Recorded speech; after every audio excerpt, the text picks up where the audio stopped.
Hello, my quilting friends. Leah Day here with amazing Mary Fons. So, Mary, why don't you start by telling everyone who you are and how you got into quilting?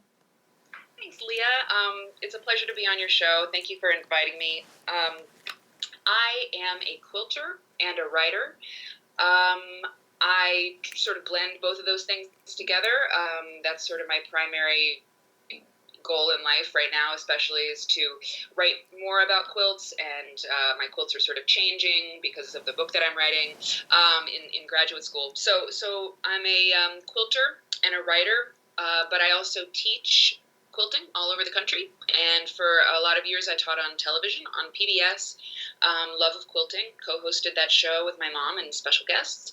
And in 2001, no, whoa, not 2001. In 2011, Quilty magazine came out to supplement Quilty the show, which was a show online instruction.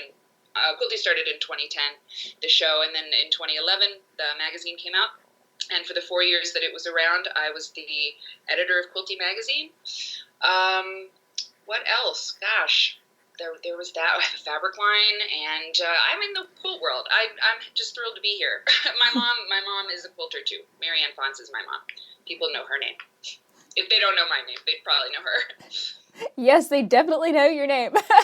Most certainly. So, how did you get into quilting? Did it come from your mom, or did you kind of get bitten by the bug by another source? Yeah, it's a strange thing that I didn't learn to quilt when I was growing up. My mom always encouraged me and my sisters. I have an older sister and a younger sister. She always encouraged us to be creative, and we were wildly creative kids, but we were not interested in making quilts because it was my mom's work. You know, it was really what she did for work. I mean, she worked single mother, working very, very hard with Liz Porter, and it wasn't like she was sewing as a hobby, which, I mean, it's just, for my mom, it was like we looked at quilts as these beautiful, wonderful, amazing things that mom did, for work. So it wasn't like, please teach me to sew.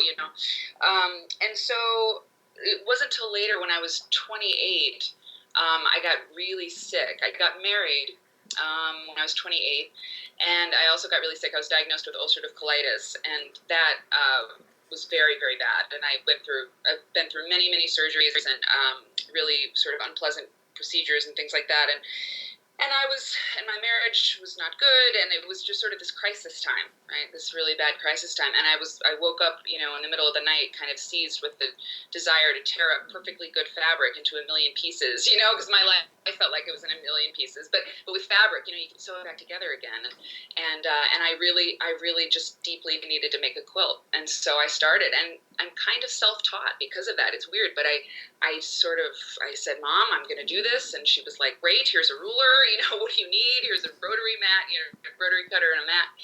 And I kind of followed my nose. And then at that time, Mom and Liz had sold the company, and they were looking to transition out, and I had started making quilts. So I really kind of went in a strange way into the work side of this, because I was a beginner, and sort of thrust into the world of the industry, which I'm not a victim at all. I mean, I'm not complaining, but it's a strange way to go about all this, because I learned how to sew on national television. That's pretty much what I say to people, and I don't recommend doing that. That's really hard. But I learned as I went, and I think if people identify me as a teacher that they enjoy, it's because I learned along with them. I didn't come out like this super expert. I really had to ask all the questions that they were wondering about, sort of in the line of fire. So. Yeah, yeah. And I'm sure people probably make so many assumptions because you're Mariana Fons' daughter, but it's so interesting that, that's absolutely not the truth. You learned on your own, but then also to have the pressure of a video camera in your face. I know what that's like. That's a lot of pressure. Yes, it is. And I've told Mom and Liz before, they'll never know what it's like to be new with the internet, like when they started out their first shows. I mean, oh my God, Mom, the hair, was fabulous. It was like 1992 or something, but their first shows were so rough, but there wasn't Facebook and there wasn't, chat rooms. Back then, I suppose there were, but, quilters weren't online when that show first aired on TV. And, I had to take my lumps. I really did. I took my lumps. People did not like me coming in, for a number, not everybody, many people were wonderful, but I did feel a lot of pressure and, got some trolling, because Liz Porter is a master. She's truly there's no master distinction in quilting. And by the way, my mom says, you're a beginner for a little while as a quilter, and then you're an intermediate for the rest of your life. And that's how I feel too. But if anybody is a master, it's like Liz Porter. So then here comes the kid, and it's like, oh, she's only on because that's her mom. We'll see how long this lasts. She doesn't know what she's doing. We got letters from a couple people, and they, I can't learn from a beginner. I've been sewing for 25 years. And that was the one thing that I know, you can have your opinions about people, and you can have movie stars you just don't care for, and radio announcers you just don't care for their voice. That's fine. But they actually were wrong. Anybody I felt who said that they couldn't learn from a beginner, that's really not true. And I knew that was not true, because when I meet beginners, truly, you learn from them as much as they're learning from you. It's differently, and you don't a half square triangle this way, or why couldn't you cut this at the same time as you're cutting that? The beginner has those really fresh questions, and you can learn from that. So, but yeah, it was rough, but I won him over, I think. I'm sure there's still quilters in Nebraska or something that just hate me, but I learned, if you watch the show from the time I came on until now, you see the evolution of a quilter. Before your very eyes, and it's really cool, because I was shaky, then I got better, and then I'm like, off to the races. So anybody can do it. Excellent. And I think that's so important. That's the thing I come back to time and time again, is focus on the beginners. Like, I wish I could go back and have some uglier stitches, because I make it look too easy. And then the real beginners get frustrated. And I even had my husband come on one year, and we did a quilt along together, and his stitches were all over the place, and he was a total beginner, and it was challenging to film together. But that was one of the best quilt-alongs we've ever done, because we had someone, showing it from the beginning and showing it in its very ugly, raw state. Definitely. Yes. And I just did my first hand quilted quilt this summer. I did it looks terrible, and it is my favorite quilt right now. This sort of changes, your latest quilt. It's usually your favorite one, right? This one I did this summer, but I hand quilted it, and I didn't mean for it to look like Sashiko, but it does. It's really stitches are really long. They're not great, but it's mine, and I did it, and I committed to it. Oh, and this is funny. You'll like this. The way, because everybody always asks us, how long did that take you? Right? How long did it? I finally have, I know it's so hard to answer, but I finally know how to answer it, Leah. So when I was hand quilting my quilt this summer, I would turn on Netflix and watch The Office, with Steve Carell. And so when someone asks me, how long did that take you? I say 13 seasons of The Office. Because every time, so you just measure it in Netflix. Or like podcasts, it took me 90 episodes of my favorite podcast, because that's a measurement of time that made sense. Every time I would sit down and work on it, turned on The Office, and it was my happy place, and it took 13 seasons. Yeah. That's awesome. I'm totally going to start equating my quilts to seasons of television from now on. So I have you here today, and we're going to talk about what you're doing now. You are right now in college. You're going for your master's in writing, but then you're also working in a quilt museum, right? Well, sort of. I'm not working in the museum, but I'm on the board of the International Quilt Study Center in Lincoln, which is associated with the University of Nebraska. So I'm on the board of the study center, and so that's one museum. It's kind of confusing, but then I'm in graduate school at the Art Institute of Chicago. So, and I'm getting, yes, you're right, my master's in writing from SAIC, and so those are my museum affiliations, and I would love to work in either one of those places one of these days, but for now I'm happy learning as much as I possibly can from them. So tell me a little bit about what got you into that side of the quilting, like the history of quilting. Is that really what interested you? Yeah, absolutely. The quilts that inspire me the most are antique quilts, specifically quilts from like 18. I mean, the Civil War quilts are really great, but like earlier than that, like 1810, up until like 1890, or like 19. Yeah, like the golden age for me. Like if you could show me a quilt from like 1830, 1840, on up to like 1910. Yeah, that's like brilliant. I love all of the patchwork. The fabrics are extraordinary.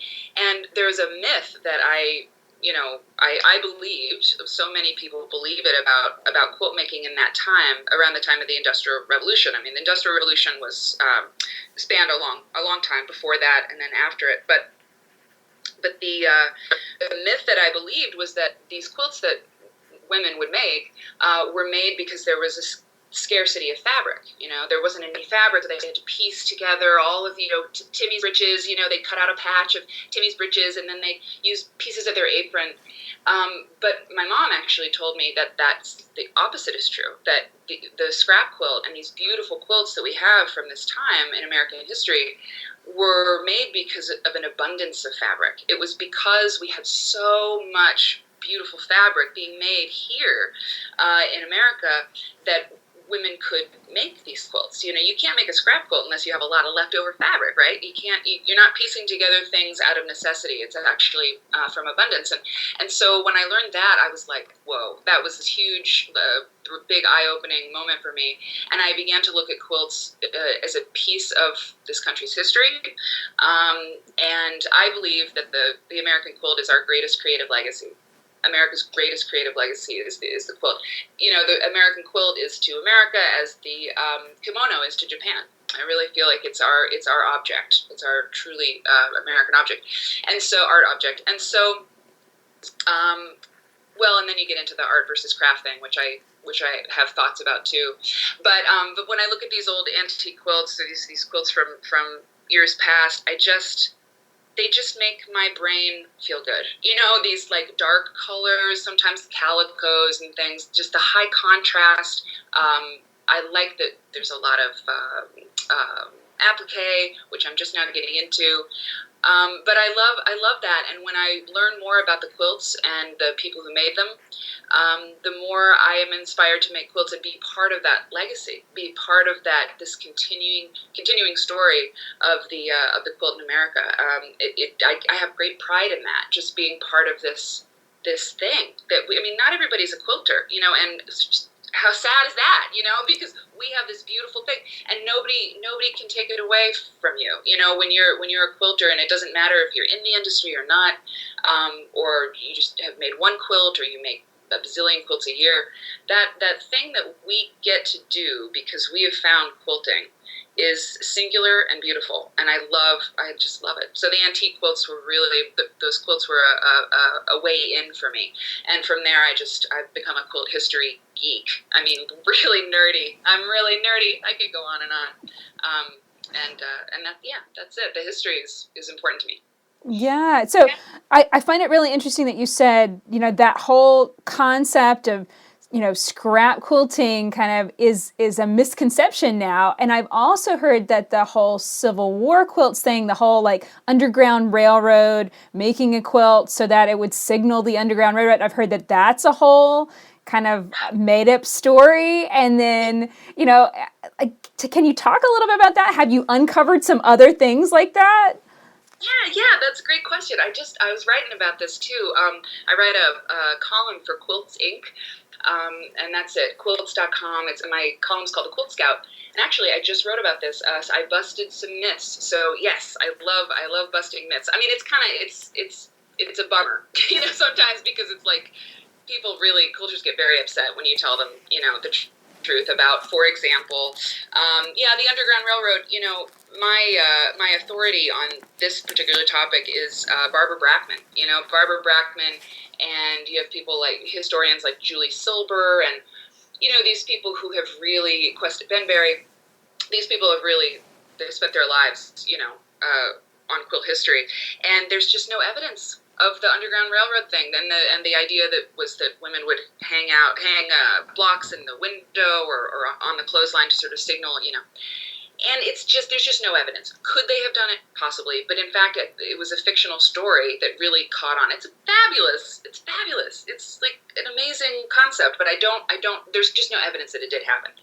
But it could have. And then another myth, this one really hurts people. They just hate this. But the idea that the Amish quilters will intentionally stitch a mistake, or they'll make a mistake on purpose because only God is perfect, and so they have to put a mistake in their quilt. This is not true. It's not true, because I've talked to Amish people about this. First of all, the Mennonite lady I talked to, she's like, nobody has to try to put a mistake in their quilt, believe me. And also, Amish, that's very un-Amish. That is not an Amish thing. It's very prideful to think, oh, well, if I didn't, where will I put my mistake today? If I don't put it in, it'll be perfect, and I can't have that. So that's actually not true. And then, the other myth, I talked about the abundance versus scarcity. That quilts, the American patchwork quilt, was born out of an abundance of fabric instead of a paucity. And don't you find it fascinating? I'm sure you've seen lots of quilts from like France and England and the Welsh quilts, and I'm sure you've seen Japanese quilts. And isn't it fascinating how each country has their own kind of unique, distinctive style? And the quilts that I absolutely love were the quilts from Provence, France, the big whole cloths that were just these intense stitched whole cloths and stuff. And, you think about it, abundance of fabric. Why didn't Americans also develop that whole cloth quilting style? And it's not popular. The scrappy style really caught on here instead. Is there any kind of reason for that you would know of? That is such a great question. That's such a great question. And I think, what I've understood, and it's very heartwarming and awesome. I hope that it's true. I'd like to believe it's true. But the American quilt is this very, it's a metaphor for how we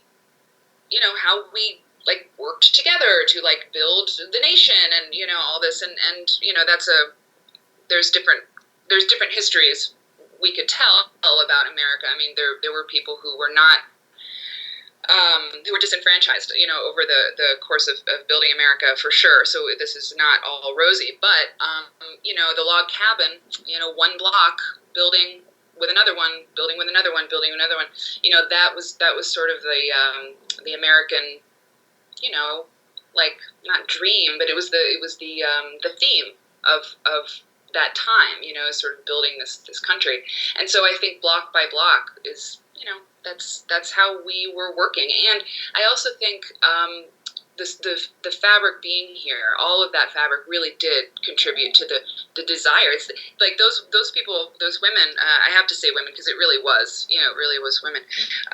They were just as fabric hungry as we are, like they were every bit. It's like whole cloth. Stand back! I'm getting, the calico, and I'm getting the new print that came at the dry goods store, So I think that has something to do with it. We had so much fabric, and that block by block structure sort of mirrored maybe American ingenuity and community, stuff like that.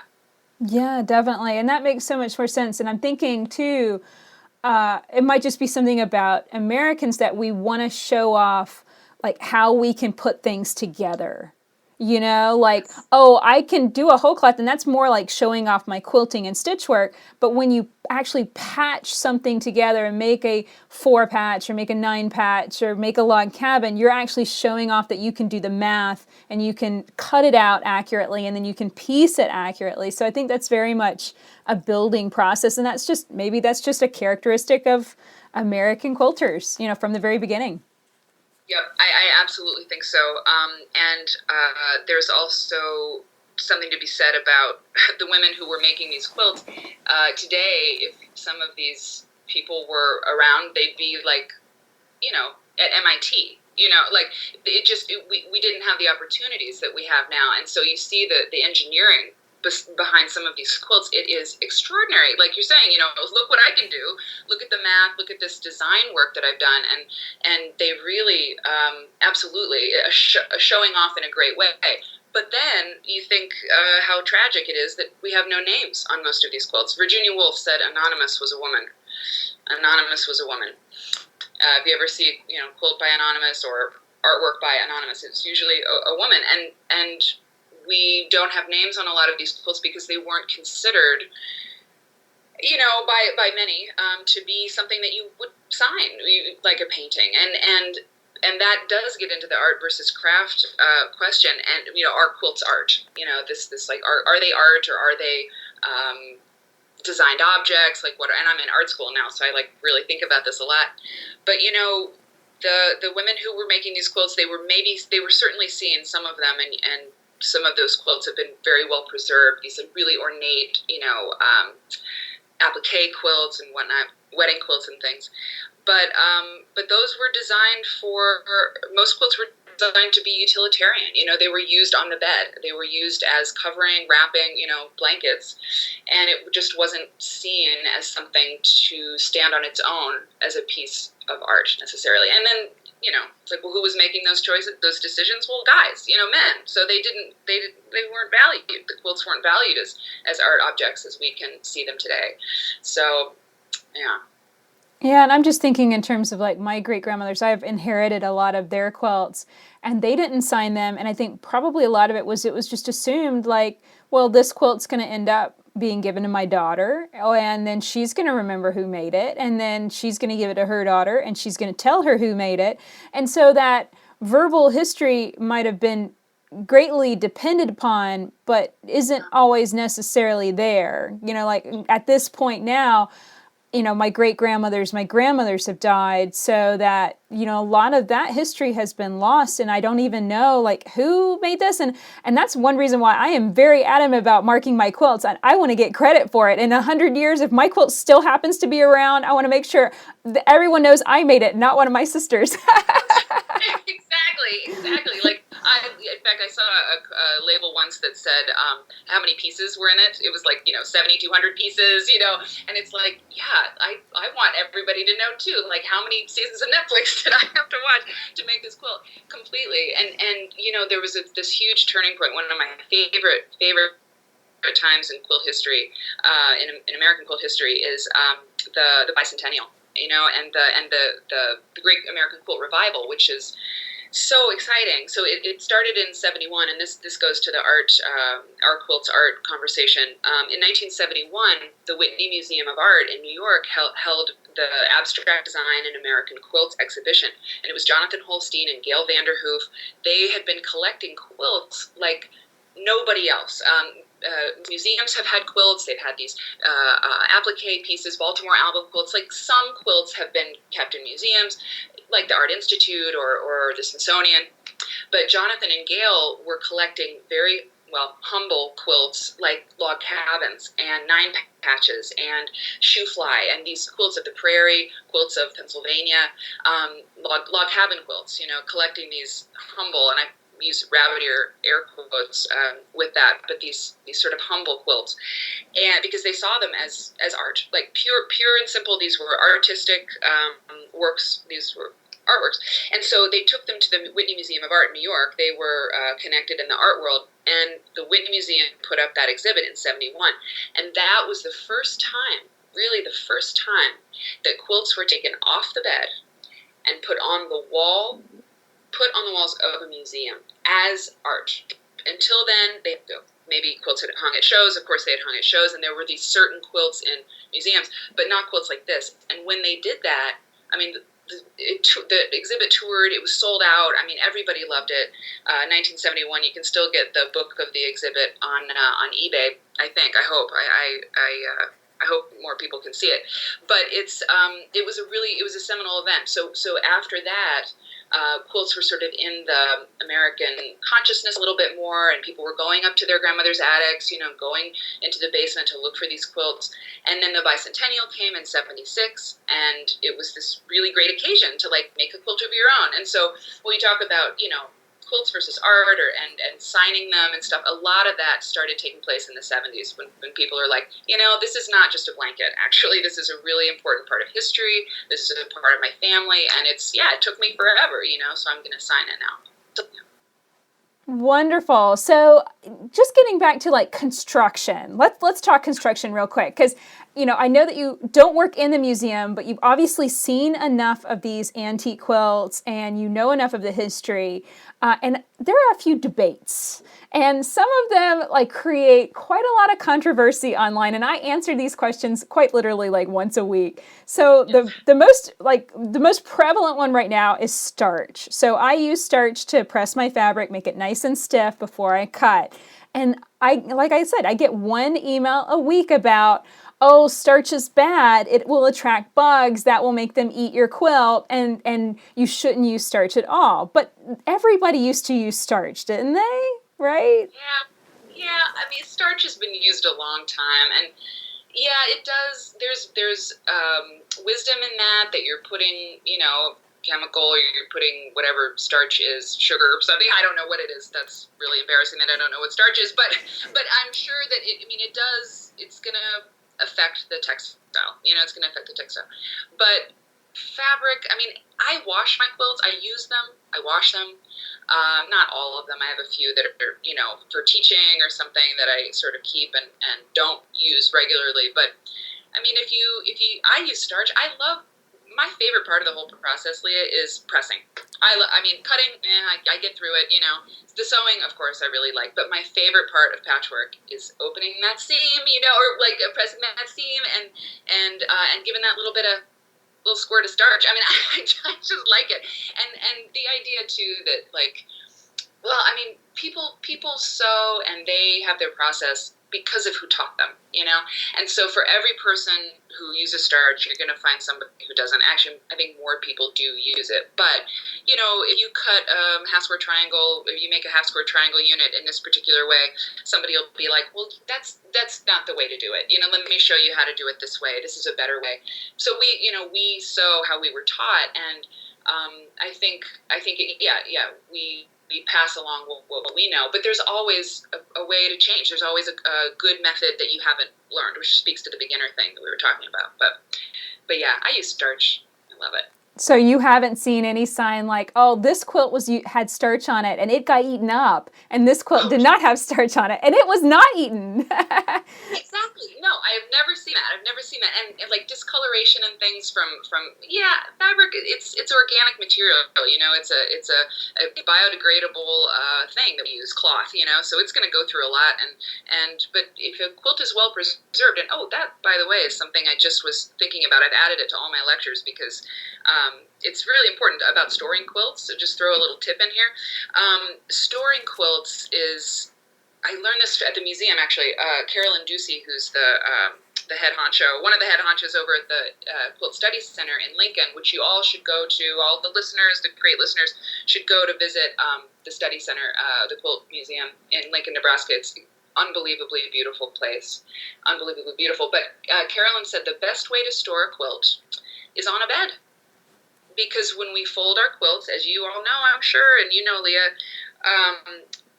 creases happen. Creases happen in your quilts, and it takes a long time to get those creases out if they've been folded up for a long time. So if you have an extra bedroom, I have a guest bedroom that I don't use very much here in my condo, and so all my quilts are on the bed because the best place for them is to be flat and definitely out of light. Certainly, I knew that before. The storing a quilt on a bed was new for me, and I thought that was brilliant. And now I put all my quilts on that bed. The bed is getting very high. It's stacking up really high now. But if you don't have that option, and you do fold your quilts, don't put them in like a cedar chest or a wooden trunk, because the oils from the wood will get on your quilt, and that'll do more damage, I think, than probably starch would. But if you do need to fold them up, take them out once a year and refold them, or maybe every 6 months. That's a Martha Stewart thing. I actually picked that up from her. But you take them out, like, I don't know, around Christmas time, you're getting the decorations out or something. Just put a note or a reminder in your phone, even like once a year, to get out your quilts and refold them.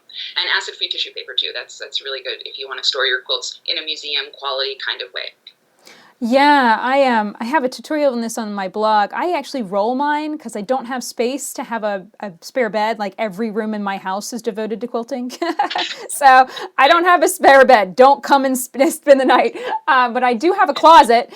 And so I have rolled my quilts onto a tube that I basically kind of coated in acid-free paper and then surrounded that with fabric. And then I roll the quilt onto that. And then I make basically a fabric pillowcase to enclose that. So it is all like one big long tube. And that has That's worked out really well. I am running out of space now in my closet, though. Not enough space for all these quilts. So oh, it's really good to know just how, best place to put it is a bed. And, another thing that I get emails a lot about is how we press seams. And you kind of touched on this a minute, that I press my seams open simply because it makes the machine quilting easier. But like I said, not a week goes by when I don't get somebody yelling at me about it. So what do you think? yeah, it's funny, Leah. This one is I do it how I was taught, which was, to press them closed to one side, press toward the dark, right? But I am absolutely open to the idea that there is a better way, or that certain quilts. And this is really the thing: is that some patchwork is better. Sometimes a pinwheel and stuff, you got to mess with those seams to get it to lay flat. A pinwheel block in particular, pinwheel unit. I mean, that's really a pressing seams open kind of situation, I think. Otherwise, you've got this huge knot of 8 fabrics coming together in the center, right? So I will press open sometimes, but I will make a case for the closed seam because it does seem to me. I don't want, because like you're pressing seams open, like you're Leah Day, you could totally totally do it. And like if you're machine quilting with seams open, like who am I to argue? I mean, it's like, yeah. But I did learn that it's a stronger seam if it's pressed closed. It's harder to pull it apart, right? It's harder. The stitches are sort of the patchwork, the pieces of fabric that are sewn together are more locked into each other. But then now that I'm saying this to you, because I really do keep an open mind, now that I'm saying this to you, who's going around and like ripping patchwork apart? Like if you have little monsters in your life, who are running around ripping your patchwork, like you got bigger problems. So like, oh wait, Leah, I have to go. I said little monsters like children. That's probably bad. No, no, go with it. Go with it. Okay. Do you have kids, by the way? I have a 9-year-old, and I would kill him if he pulled on a quilt like that. He knows better. Yeah, exactly. So pulling patchwork apart. This isn't really happening. My concern would be, but see, you're the master. You know this stuff. Like I would be concerned about bearding. The batting coming up through the patchwork. So do you have that? Do you find that? You must not. You wouldn't do it if you did. Yeah, I wouldn't do it if I had seen a problem from it. And here's the thing, I always piece with a very tight stitch length. So I take my stitch length down to like 1.4 millimeters. So those pieces are like glued together, and then you can't even rip it apart. If you have to seam rip a piece apart.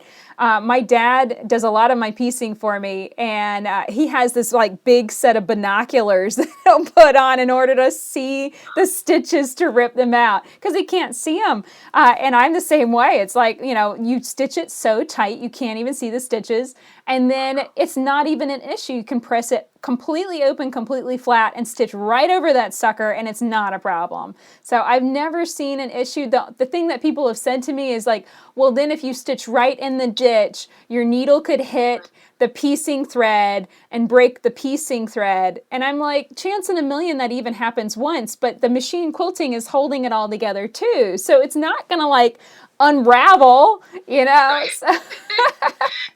It does seem like if you pulled a thread, it would all just come apart.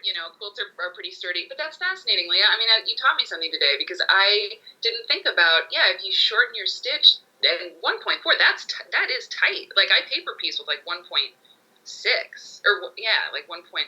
So that's I mean, that's great. Like, I never thought about shortening the stitch and then pressing open. I mean, I do hate the bulky seams back there sometimes. See, and this is how the practice has changed, right? Because you are right. If the stitch is shortened, that's much less of a problem, and they're like glued together. Very, very interesting. Very interesting. Oh, cool. I have converted another quilter to my cause. You know what? I will sew today, and I will try it. That is for sure. Like, now I can't wait. It's like the mad scientist laboratory, right? And and you go and you try different things. I love it. Yeah, You converted me. I learned that way from actually Sally Collins, and the reason was when you press it open, the seams open, you get a more accurate block. So if it's supposed to piece up to 12 inches, you're going to get that full 12 inches, and no fabric's going to get kind of missing within those seam allowances. So that's, that and the flatness for machine quilting, because, when you're stitching over and you hit like 8 seams at once, you're going to break a needle, and it's just, alarming. So another construction thing that I know, I'm sure people are wondering about is like all of these new things that have come on the market that we didn't have 100 years ago. Things like basting spray and fusible web and all these types of stabilizers and stuff. Do we have any information or any knowledge about how these things are going to wear and the longevity, how they're going to affect the longevity of our quilts? That's a great question. I don't know. Time will tell. If some of these things are, disastrous. Certain adhesives and these different things. Time will tell. But you reminded me, because I knew I had a thought in the back of my head, and you brought it to the fore, which is great. I need help. But I was thinking about construction and how we do things, and how one of my pet peeves is when someone says that something is cheating. Like if you machine applique, that's cheating. Or if you use sticky adhesive, whatever you're using, it's cheating. We have to remember, being part of this continuum of quilters as we are, people 100 years ago would have crawled over their grandmother to get to like the sewing machine with the laser beam. I mean, like, oh my gosh, we have these incredible tools today. And technology, we tend to think of technology as being computers and stuff, but technology is it's the tools. I mean, a rotary cutter and that whole system, that's technology too. And quilters have always been, using the technology of the time to make their quilts. And so you have to sort of take the long view. Like when we look back at the quilts made in 1870, it's like, look what they did with so few tools.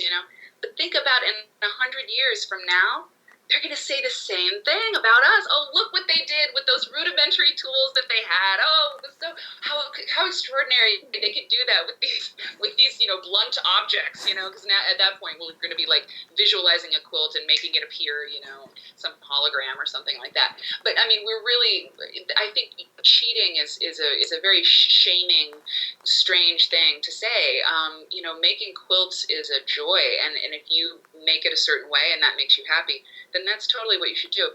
And cheating, my mom says, in terms of like in terms of quilting, this sort of applies. Same idea. She's like, you can hand quilt a quilt, you can machine quilt it, or you can send it to the long arm. And it's like taking. If you want to go to the store, you could walk. And if you walk, that's like hand quilting. You're going to see things on your walk to the store. It takes longer, but it's very pleasurable to take a little walk. Or you could get on your bike and go to the store. And that's like machine quilting at home. You can machine quilt your quilt, and you get there faster. You get to the store faster. You get to the end of your quilt faster. Or you can like get in the car, and that's the long arm option. You can get in your car and go to the store, and you're there much quicker, and it's done.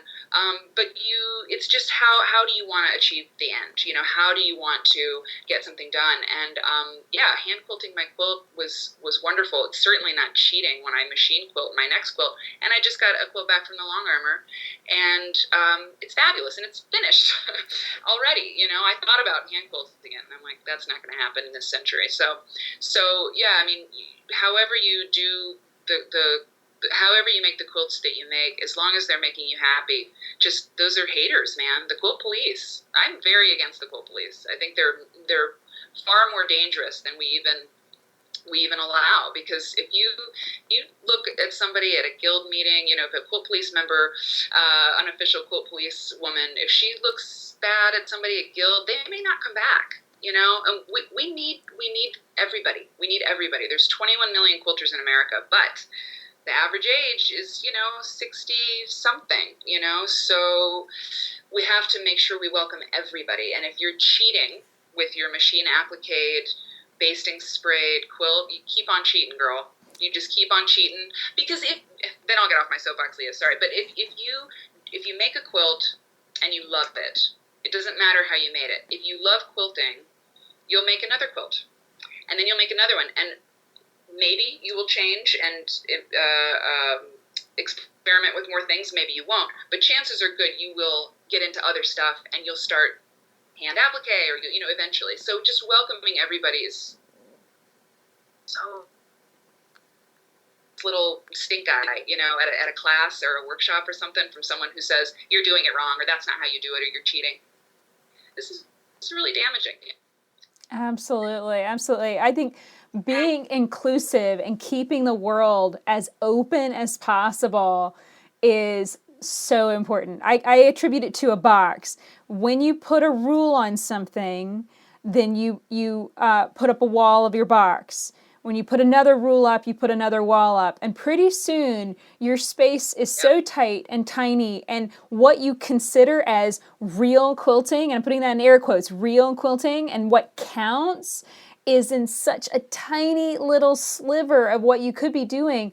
And I've seen this, and I've actually experienced this before. I did beadwork for 8 years when I was in middle school and high school, and I put myself in that box. I became very rigid, and I created all these rules for myself, like that bead can't go with that bead, and I had a very strict idea of what beadwork was and a very limited definition. I got bored. I got burned out. Everything I made, I ripped out because it didn't qualify under my very strict guidelines, and it just lost all the fun. It lost all the fun, and that's the thing that I come back with whenever I hear that someone is maybe feeling bored or frustrated with quilting. I always say, well, what is the thing that's that's cheating to you, or what is the thing that's scary to you? And it's usually something that they've been wanting to try and experiment with, but they haven't been allowing themselves the freedom to go play with it. So I think that's so cool, and I love that you have that same perspective on it. And I'm sure even back in the day, 100 years ago, there were the few quilters that did quilting one way were looking down on the quilters that quilted with feed sacks or something. I'm sure there was some reason to look down on some people back then too, Totally. And I guess, we're supposed to find compassion, for people who make us mad, right? So I'm searching for why does somebody look down their nose at somebody else, and I think it must be rooted in the love of this too. It's like you love something so much, you love making quilts, and you want to see it done right and in the best possible terms. That's to give them credit, these people who are being quilt snobs or whatnot, they do want it to be the legacy we're talking about, and this quilt history that I'm so excited about. They see themselves as maybe like stewards of that knowledge or something like that, and this great tradition, and it's fair. But it's not the time for it, especially when someone's starting out.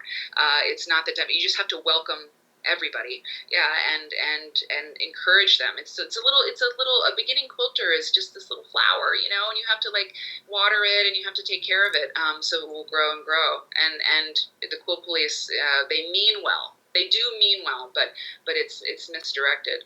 And maybe, God, I'm sure some people are a little jealous that we have these amazing sewing machines, and Leah, something just occurred to me. I wonder too if some of the quilt police sentiment comes from being intimidated by the technology. I bet you that's part of it too, don't you think? Because if a person is faced with a newfangled sewing machine that is I can't keep up with this stuff, what these sewing machines can do, and you might sort of sniff at it and be like, well, it's you're cheating if you're using that. Maybe because they don't know how to use it, you know. And It's I include myself in that category. I mean, I don't know how to use a lot of the things that are on the new sewing machine. So maybe it's also fear, right? Fear based. Yeah, no, I completely agree with you. A few weeks ago, I talked with Patsy Thompson about machine embroidery, and we got on this exact same topic about machine embroidery being seen as cheating. And I used to have that perspective too, like, oh, they hit a button and it does it automatically, and that's just not creative. Well, then I got into it, and I realized there's so much more to it than that. But for me, it was, I never had the money for an embroidery machine. They were so expensive.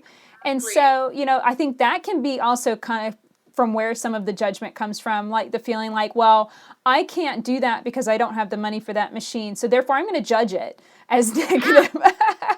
Totally, that's totally it too. It's totally economics. Absolutely, I didn't think about that either. 100%. Yeah, gosh, it's like you can't fire me. I quit, kind of thing. Like I didn't want a Maserati anyway. Like the fanciest thing. You can just sort of recuse yourself from liking it, and then it makes you feel not so left out. It could be that. And by the way, just so I don't sound ageist or whatever, I mean I know there are people who know so much more about technology that are 30 years older than me. So that when I say people don't know, I certainly don't mean like younger quilters know and older quilters do not, because that is so not true, as you know, in classes and things. I mean, yeah, I mean, I think it's extraordinary. I have so little knowledge compared to so many of the students in my classes about about their machines and techniques. It's amazing. Absolutely. Cool. Well, I have so enjoyed this conversation, and I know that you're working on a book. Can you tell us anything about it right now? I mean, I know it's in the beginning stages, but can you share? I would love to. Thank you, Leah. Yes, I'm writing a book. So I have a blog, and it's Paper Girl, and it's at my website, maryfons.com. And so if people know my blog, then they know my writing, and I've been writing that blog a long, long time. And somebody just did like a track back or like a shout out on their blog, said something like Mary Fons' blog is great. She almost never talks about sewing, so it's really refreshing as a craft blog. But it's funny because I don't do tutorials. My blog is a blog about my life, which makes people's eyes glaze over if they don't, it's like, oh, I read a blog about my life. Oh God, great. It sounds horrible, but I really try to keep the posts engaging, and sometimes they're funny and sometimes they're sad. And these are observations that I have. And I was a writer before I was a quilter, because as you know now, I started quilting later in life at the ripe old age of 28. And, but I was a writer first. And so this degree that I'm getting at school is to learn technique, because I've taken very few writing classes in my life. I'm just a voracious reader, and I've always loved to write, but I don't have technique. So I'm going to school to get my technique, and in school, my big project is this book, which is called Piecing, and that's the working title, Piecing. And it's essays. It's personal essays. It's like the blog. If the blog is a snack, this book is a meal. This book is a meal, and it's really happening. I mean, girl, I'm writing this thing pages and pages. It's the hardest writing I've ever done. These are nonfiction essays, personal essays, and there's going to be some scandal. The blog is only part of my life, everybody, and then Piecing is going to tell about my illness, and it's going to tell about my life as a single woman living downtown Chicago, and I'm going to bring sexy back to quilting. I think with some of these chapters, nothing gross. Don't worry about that. It's nothing purple, no purple prose, but it's reality, and I'm writing about my life on this planet, as a quilter and as a person, and it's thrilling. I mean, it's like I think about the book all the time. I work on the book. It's an extraordinary thing to actually be doing it, because I've wanted to do it for a while. And what's really cool, Leah, too, is that quilts are coming.